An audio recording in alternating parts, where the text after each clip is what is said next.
Hello everyone and welcome back to a brand new video and welcome back to more iRacing for what has got to be the biggest update we have ever seen. Yes, finally, the rain has arrived on the sim. Now, of course, we've got a bit of new content as well. We have got the Autodromo Internazionale Algarve, and we have also got the Misano circuit as well. So today, I've decided we're going to jump in with the rain. We're going to jump into it's lovely known as Portimao, isn't it?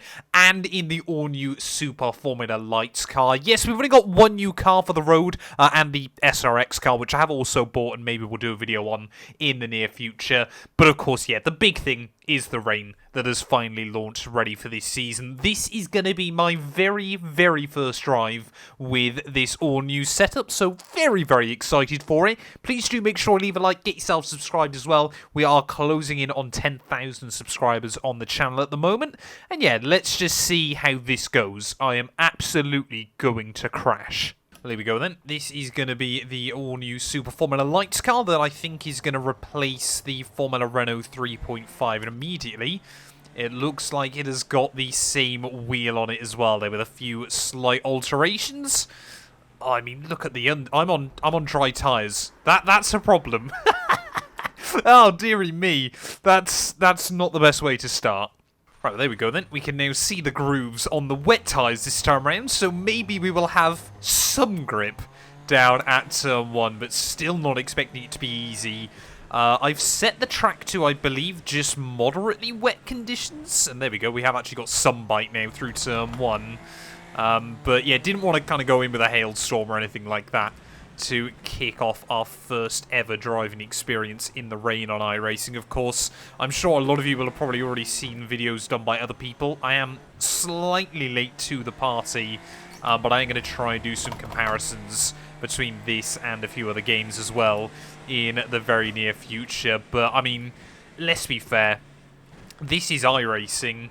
We're going to expect it to work pretty well out of the box, aren't we? They always do enough testing with this kind of thing. Yes, there are still glitches and bugs and that kind of thing that appear randomly. As there we go. That's going to be our first taste of just how scary this is.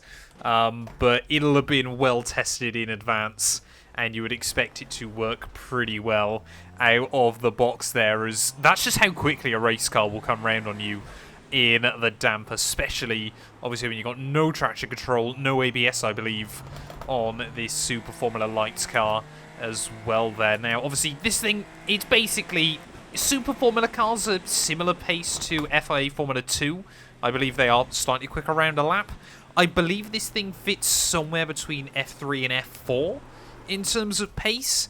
And of course, yeah, it's basically their junior series over in Japan. And I think it's a really, really cool addition to the game. I think we're going to see a lot of very cool content coming to the sim over the next couple of years. I think especially with all the motorsport games licenses slowly being absorbed and taken over.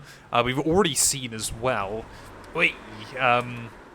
a new license agreement between iRacing and one of the World Touring Car Series as well, which is really, really cool. And I hope, obviously, we see more of the British touring cars as well in the sim, although that series at the moment seems to be having a little bit of a crisis as we head into 2024. But look at that, big four-wheel drift out of the final corner then, as let's try and go for our first lap here. Immediately I'm noticing still obviously new track with the rain. FPS seems pretty well optimized, of course. I run normally iRacing at 4K 60, so at ultra settings everything is maxed out on this game. So yeah, I've seen sort of a lot of people saying you might have to lower your graphics slightly. We'll sort of see how a Ryzen 9 5950X and an RTX 3090 alongside 64 gig of RAM can handle it. Of course, not the most up-to-date components anymore. We are just a year behind, really, not even a generation as such. So yeah, certainly I think if you're on a lower-end PC, though, you might have to find yourself optimizing some things. But of course, in the rain, you basically want to be trying to avoid two things: curbs and puddles, and the white lines, basically. So three things, I guess, actually. So obviously they've already said So that's, again, just a reminder of how quickly it'll happen. They've already said every race is going to be different. So if, for example, you're expecting a wet race, and say you did a 45-minute IMSA race at Montreal, very odd example, but it's the one I'm going with. If it rained on, like, lap 10, and it was ready to switch to inters by lap 12, you will not get that same race again the next time you do it, as through there, the rain is really, really forcing a lot of understeer. I mean, Portimao is probably one of the best tracks to test this on. Just because obviously you get all this undulation now. We'll wait and see whether obviously, you know, the slowdowns and things like that are particularly well optimized. But yeah, you really do feel like, you know, you're kind of having to try and spot stuff out every single lap. The track is going to be changing as well, and we will be making a lot of content with this over the next few months. The 2024 Season 2, I know I say it going into every season, but I am hoping, of course, before F1 24 drops, that we're going to be able to make quite a bit of cool content as well on iRacing. You know, really want to try and get in this season and kind of get back into a routine of doing more races on the sim, as, well, this is just crazy at the moment. You find any kind of puddle, you are going around there, and, well, I think there's going to be a huge rise in 2x's for loss of control over the course of this season. But yeah, it's really going to allow people that do practice even more of an advantage, or, you know, the more practice you do, but will kind of also steer into, you know, the more naturally aware drivers. You know, maybe it'll favour drivers that are a bit more cautious as well.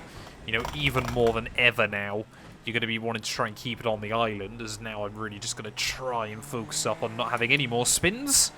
You know, it's very, very easy to see how quickly you can go wrong, but also important that we try and learn how to adapt and evolve around it there. In terms of the car, though, honestly, I mean, obviously, it's in the rain, so it's going to be a very, very different comparison to anything else I've ever done. But it feels like quite a generic lower formula car. I think it'll be good fun. I hope it delivers good racing. As I said, hopefully it'll be more popular than the Formula Renault 3.5, but I can't see it suddenly taking the sim by storm. Would like to do a season, though, in it, certainly. I think the Super Formula car has received a surprising amount of love, just because of how dead the F1 series seems to be on the sim, and of course now with the road split between open wheel and everything else, is certainly going to mean that, you know, maybe some Formula drivers are now going to be able to try and specialise and move up the pecking order as well. But I mean, yeah, if you've got 11k on road prior to this, effectively now you've got 22,000 iRating, which is absolutely mental there. But I think this is going to hopefully be the first lap where I don't spin, although this corner can be quite notorious. You just see trying to spot the puddles out everywhere. No, I spoke too soon. Oh, dearie me. Dearie me. Car likes to point as well the wrong way, I've noticed. It really likes to spin and face the other way. But yeah, I mean, Portimao, though, seems exactly as you would expect, very, very accurate. Obviously, I've only really driven it on F1, and I've done it a little bit on Race Room many, many years ago. But yeah, it's as you would expect the track to be as well, which is really good. So let's go try and chase a couple of faster lap times then early on here. So I'm going to try, like I said, I'm going to try and do some racing online, and also maybe a couple of races against the AI as well in the near future. So yeah, we'll certainly have a lot more coming in the rain. And like I said, just want to try and get back into a general routine of racing on iRacing a whole lot more. But this is going to completely change the dynamic in short racing, endurance racing, everything like that. I don't know whether they're going to run Sebring with changeable conditions. I would hope that obviously every split as well is going to be different to each other. But yeah, I am planning on running the Sebring 12 hours with obviously my team, so we'll see as to what things look like prior to then, and maybe we'll have to get into even more endurance racing over the course of 2024 there, of course, trying to find the time wherever I can, balancing other things going on as well in life. Maybe I could even get back into like the IMSA 2-hour endurances.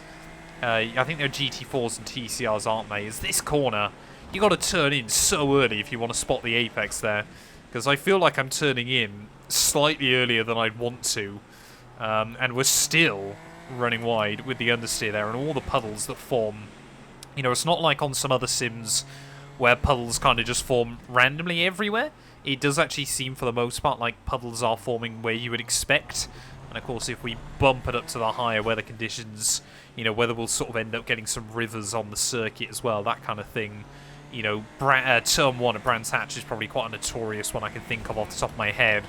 Or at the bottom of Eau Rouge as well there. But through the final corner, just trying to be really easy with it. You just get washes of understeer in random spots. But there we go. That's going to be our first clean lap then on the board. Is it going to go under 2 minutes? Yes, we just about do that. So 159.178. Rather happy with that. And I think this is a really good car for taking out in the rain as well. Sound as you would expect. Oi! Don't hit the sausage curb, thank you. We'll spin away from that. But yeah, sounds obviously in the rain, you know, the aquaplaning, everything like that.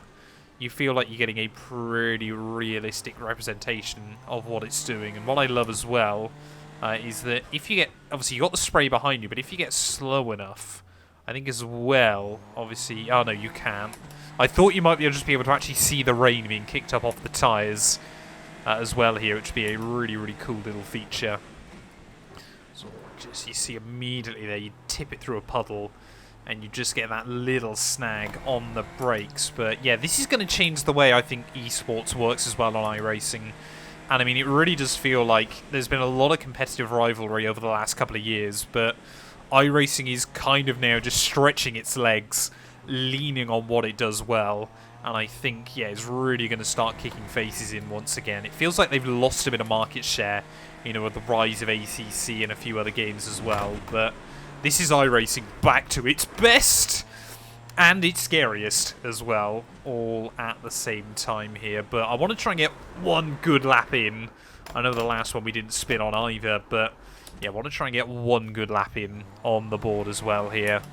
I think we are on either a full tank of fuel or a lot of fuel there, as that was a big wobble in towards the final sector. Again, you just get the aquaplaning, and sometimes, just like in real racing, you know, you are a passenger as well, which is really, really cool. But yeah, the fact that I think every road course comes immediately with the rain, and every road car as well does work in the rain, I think is fantastic. I don't know whether they're going to just do some series are in the rain, others are in the dry, or everything is. I imagine they're probably going to allow you a bit of variety with, you know, because not everyone will want to drive in the rain all too often as well. So it's all a little bit up in the air.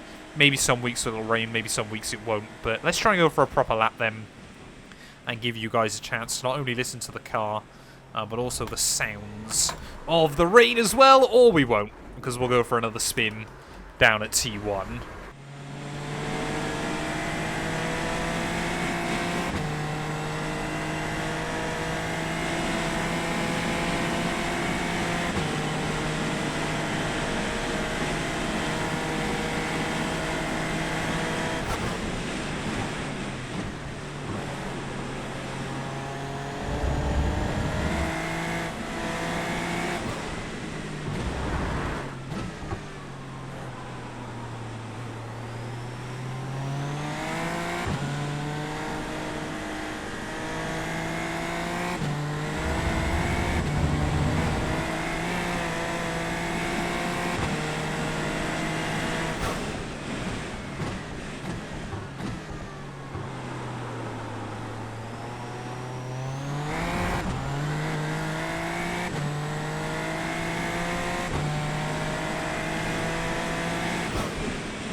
Well, making our way then through the final corner, it is taking me far longer than I'd like to admit to try and get another clean lap around this Portimao circuit. It is such an experience doing this game in the rain there. It is fantastic fun, but I think, yeah, it's going to have a very, very steep learning curve as well. So, of course, I put it this way, I can't see many rookie series running the rain anytime soon as well. There may be only for a week or two each season, but I'm so excited to get into it a whole lot more. Like I said, I want to try and make more iRacing content over the course of 2024, just jumping in with random races and having some fun. But thank you all so much for watching. If you have enjoyed, please do make sure to leave a like, get yourself subscribed, and we'll be back very soon with more iRacing content.